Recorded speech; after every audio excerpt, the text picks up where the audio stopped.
Terve! Kokeillaanpa nyt tämmöstä hommaa. Mä ostin tämmösen Tamon 30 milli oksaporan. Ja sitten ostin tämmösen puuporaalle tarkoitetun varren. Tää on Magnumi-merkkinen. Tää varsi maksoi 14 euroa ja tää maksoi 7 euroa tää pora.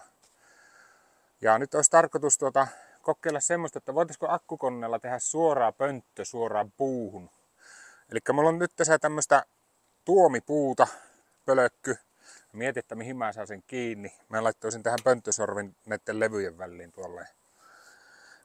Sain kiinni ja katsotaan, että minkälaisen mä saan jyrsittyä tuonne. Mä silloin kokeilin, se on semmonen normaalisti semmonen näin pitkä tää oksapora. Kokeilin sillä pelkällä oksaporalla, että tämähän syö hyvin. Mun piti lähteä uudestaan tuonne kauppaan ja sitten että mä ostin tämmösen varren. Tämähän on puuporanterälle tarkoitettu tää varsi, niin tässä on semmonen kolmiomallinen tämä reikä.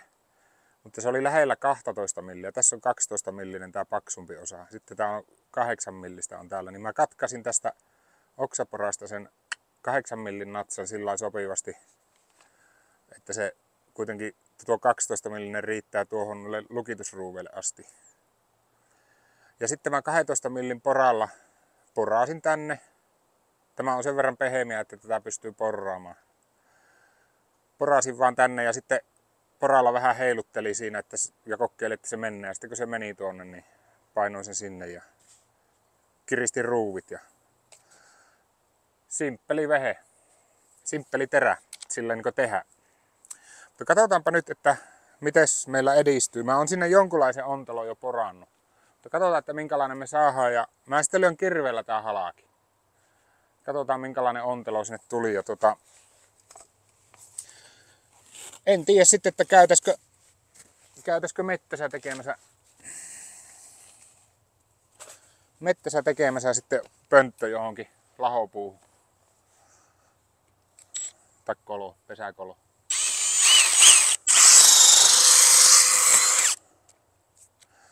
Tämmöisestä paljaasta akselista, varsinkin jos sulla on kumihanskat, niin älä kumihanskoja käytä, ennemmin paljain käsi. Kumihanska, kun se pyörehtää tuohon kuule kiinni, niin se vie sormet melkein poikki silloin.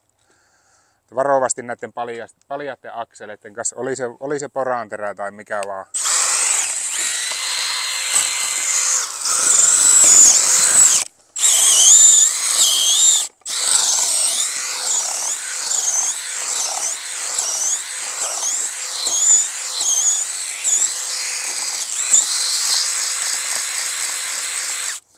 Välissä pitää ottaa purua pois tuolta.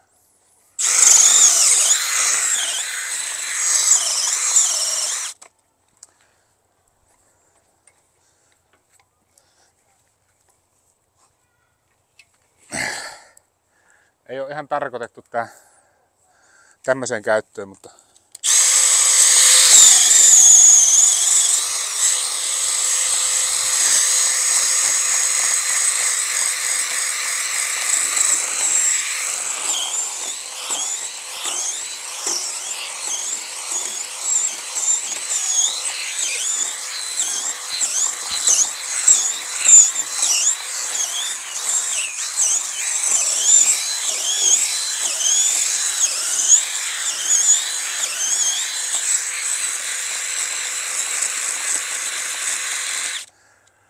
tää puuhan on siis tuomipuuta ja tämähän on aika pehmeä työstettävä tää puu.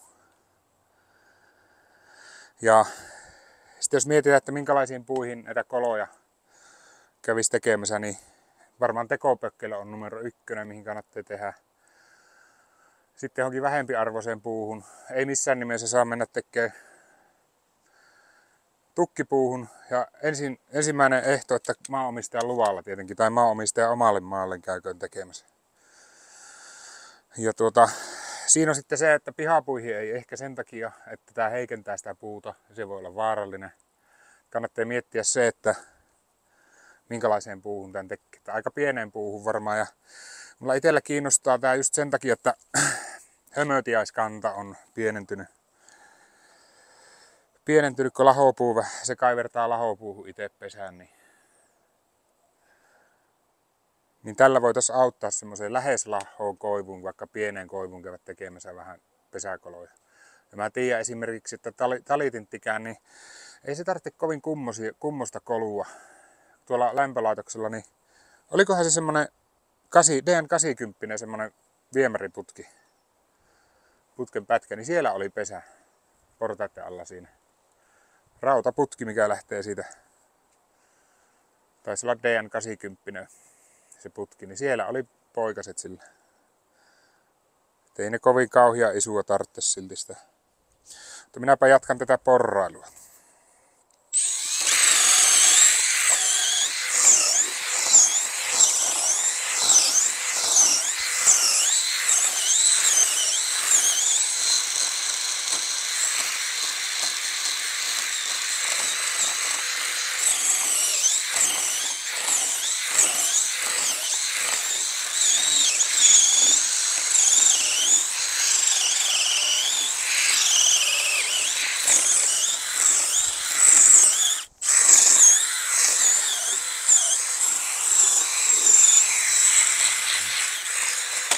Oho, nyt osuu rautaan tämä.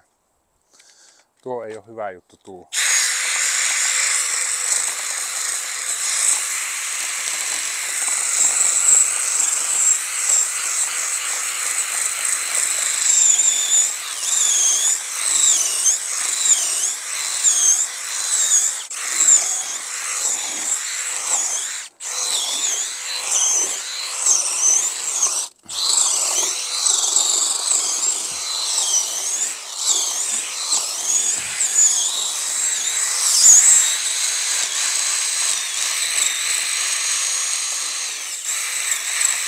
No, on sitä nyt porattu.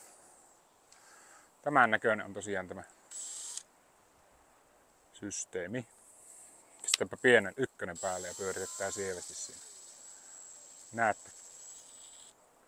360 astetta vievi siitä. Mutta, että jääkö tämä kone nyt sitten, eikö tuota enää tarvita? Kävikö tässä nyt näin, että mä tein ensin tuommoisen koneen ja sitten mä hoksasin, että tuollakin voi tehdä pönttöjä. Ei varmaankaan, että varmaan rakennettuun ympäristöön kannattaa tehdä pönttöjä, mutta tuonne korpeen niin ottaa akkukoneen mukaan ja jonkun hyvän jakkaran tai vaikka kelekan reen päältä käy tekemään.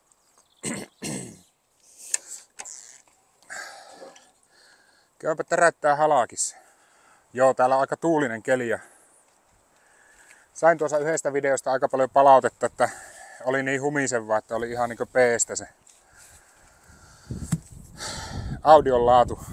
Täällähän Paija Pelema hulmua. Mutta mulla on nyt tämmönen Bowen langaton mikki. Tietenkin tässä ei ole niin hyvä äänenlaatu kuin iPhonein omassa mikissä, mutta pääasia, että puhe kuuluu kaikille, niin se on tärkeää palvelua.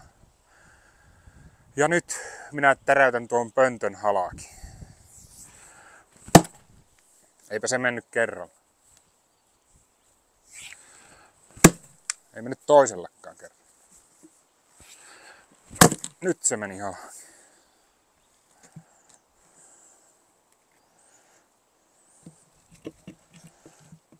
Joo, eli tämän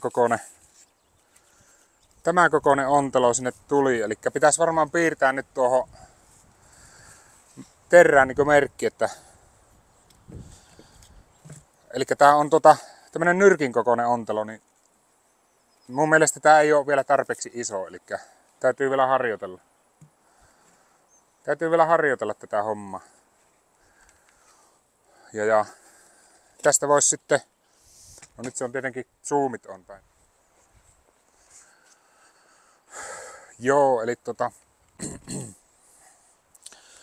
tämähän on nyt mulla mennyt tälleen tämä. Kiilakin on jäänyt siihen, oli vähän sitkiä koivu. Eli meidän pitäisi saada se tehtyä semmonen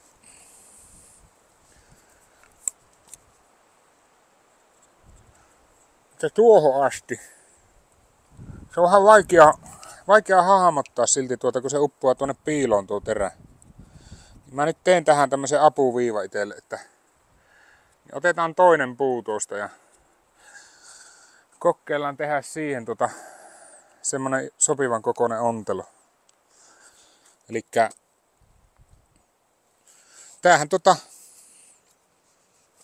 tämähän jyrsii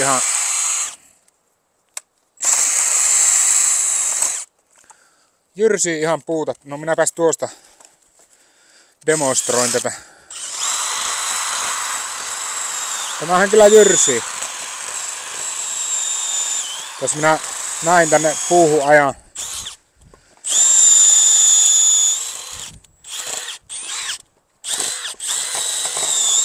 Tietenkin se nyt, kun se on halakastu, niin se ei ole niin hyvä, mutta tällä kyllä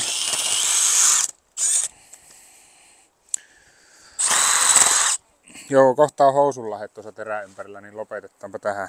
Mutta kuitenkin, idea ymmärretty. Tuossa on tuo merkki mulla. Pitäisköhän se vettää jos niin, siihen voisi vettää semmosen joku, vaikka rälläkällä vettää viivat, että vaikka 3 viivaa. Eli tuossa olisi pieneen puuhun. Tämäkin tehdä sille. Mä käyn vettää sen, pyöritään sitä ja vielä rälläkällä naarmut siihen. Eli tässä on pieneen puuhun. Voisi olla jossain tässä. Tuohon kohti. Jos on iso puu, niin tolleen. Mä käyn tekemään semmoset apuviivat siihen. Katsotaan mitä saadaan sitten aikaan. Otetaan homma uusiksi. No niin, otettiin nyt puulajiksi koivu. Se on kovempi puu. Ja tämähän on tärkeää, että tämä on tässä pystyssä, kun tämä on tarkoitus pystypuuhun tehdä muutenkin tämä jyrsiä, niin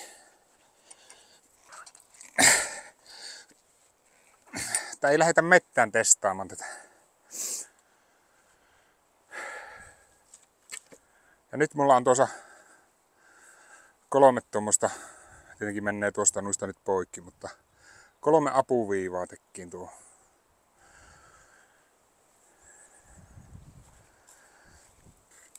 Aletaanpa jyrsiä. Kokeillaan miten se menee koivu. Tuossahan on valmis tommonen vikapaikka.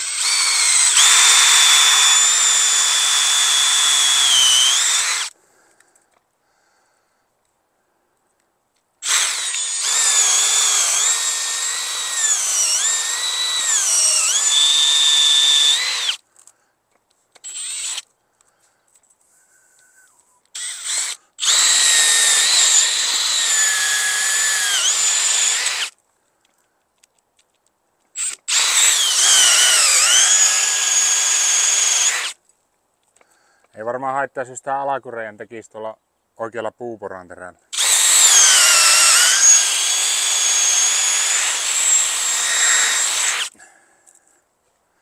No apuviivat kyllä auttaa nyt hirviästi hahmottaa sitä, että minkä kokoinen siitä pöntöstä, että tuohon asti pitää niinku saada menemään.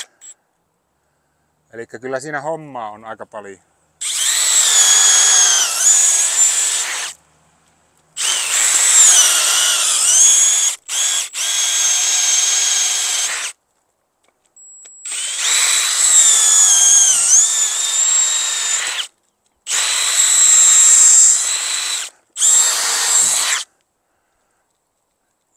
Ja.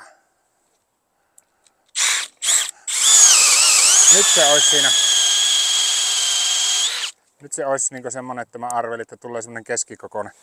Ja tietenkinhän nyt tuossa mietin tätä, niin ensin kannattaa jyrsiä tuo ylälaita, niin puru poistuu helpommin. Eli ensin lähdetään tekemään yläpuolta.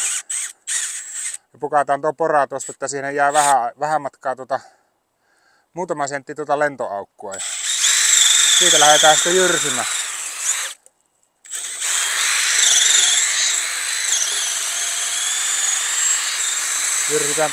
Jyrsitään tuonne loppuun asti. Ja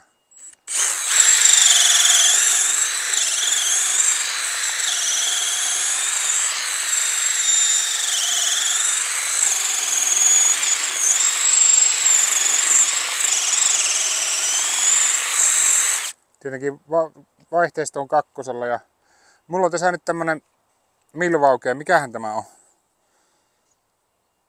M18 CPLD. Tää ei ole mikään jääkairamalli, että tää on tämmönen normaali yleiskäyttöön tarkoitettu akkukone. Mutta kyllä tää jaksaa ihan hyvin pyörittää tätä.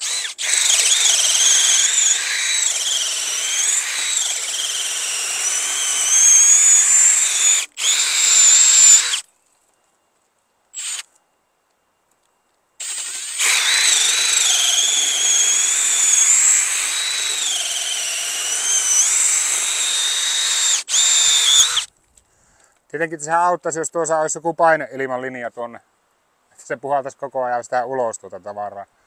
Vähän niin kuin kallioporaa kone tekee, mutta ei nyt oo. Joten on pakko olla kapiampi ja siljempi, että tällä pääsee tänne tekemään sitä ontelua tuonne.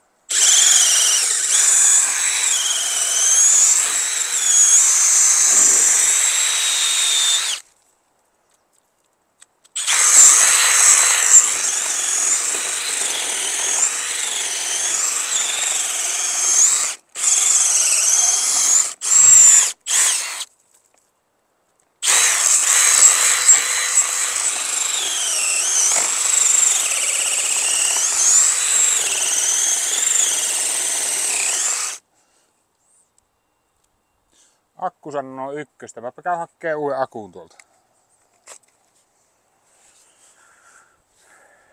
autosta. Mulla on siellä koko ajan ladattu akku, kun hommasin semmosen Milwaukeen autolaturin, se 12 voltin, niin kun mulla on tuossa semmonen ulostulo, 12 voltin töpseli tuolla takatilassa, niin no niin, vaihdetaanpa uusi akku ja katsotaan, tuleeko siihen Milwaukeeseen elämään enempää. Johan alkoi jyrsimään. Pitää muistaa tätä purua poistaa myös.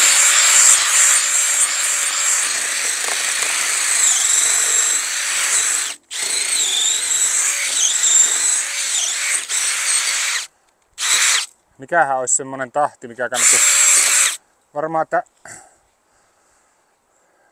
3 kertaa jyrsintää ja sitten yhdesti pitää jo ottaa lastua pois.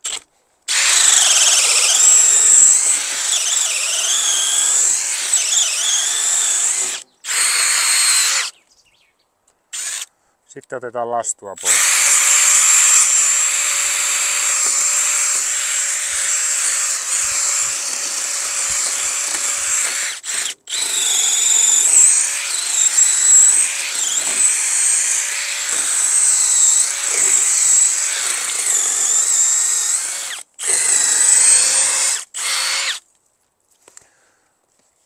Kyllä jonkun verran tämä koivu ei ole niin hyvä puulaji.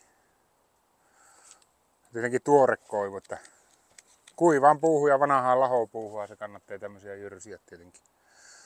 Että päästään sitä pinnasta läpi ja sitten jos se puu on helppoa työstää. Niin. Mutta mä en siitä puolesta nyt tiedä, että varmaan pakko jakaa tää video 2 osaan. Eli nyt on tää tämmönen testi- ja teoriajakso ja pohdinta ja sitten voitaisiin mennä mettään tekemään näitä. Siitä voisi tulla toinen video, jatko-osa tälle.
No, nyt se taisi ottaa jonkun... Eikö se ei vaan lähde syömään tuosta nyt.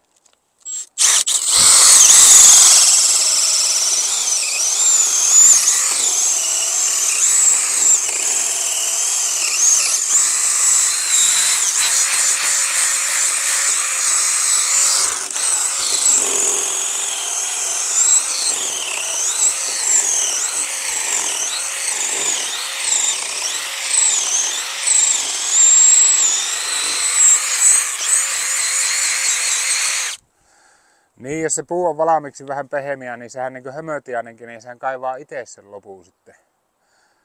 Kun se pääsee pinnasta läpi, jos se puu on sisältä höttöä, niin sehän tykkääkin kaivertaa. Sillähän pitää jättääkin muhaa täyteen sen pönttö.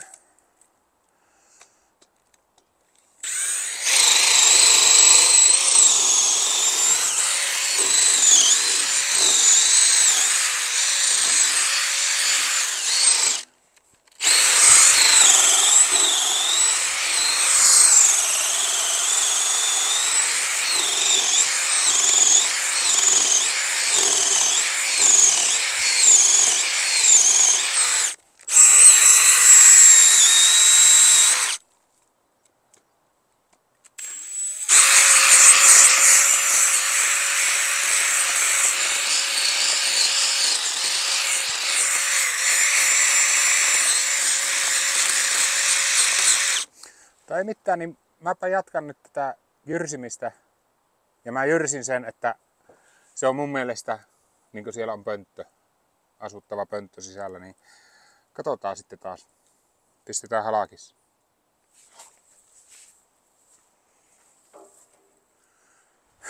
Joo, nyt mä omasta mielestäni jyrsin nyt tätä pönttyä kenties tarpeeksi ja tuo aika katsoa, että saatiinko me yhtään isompi ontelo aikaiseksi sinne.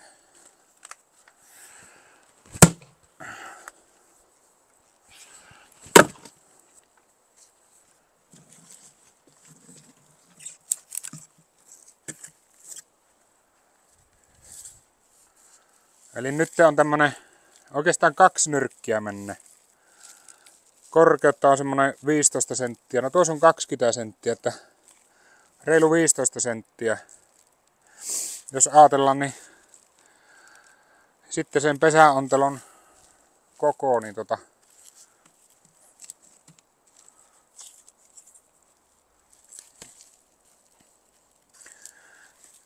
jos tuosta olisi tuo tolleen, niin onhan tässä tätä syvyyttä. Tuossa on joku 8 senttiä, 9 senttiä. Eli siellä on kyllä ontelolla pitäisi olla kokua tarpeeksi. Eli nuo apuviivat auttoi tekemään oikean kokoisen, niin nyt varmaan uskaltaisi lähteä kokeilemaan sitten tuonne maastoon sitä hommaa. Ja no, tässäpä oli nyt tämä ensimmäinen osa tästä. Katsotaan sitten, kun mä oon käynyt siellä, että minkälaisia puita sieltä metsästä löytyi ja saatiinko sinne tehtyä ja mikä on tehokkuus ja mikä on hyvä puu ja puulaji ja muuta. Ja olisiko tää joku hyvä juttu näihin tekopökkelöihin alkaa tekemään, kun niitähän nykyään tehdään, niitä jätetään, niitä mitä on semmoisia katkaistuja koivuja. Että se on tässä jonkun vuoden niiden pehmeitä ja sitten kävisi tekemään tämmöisiä. Kiitoksia katselusta.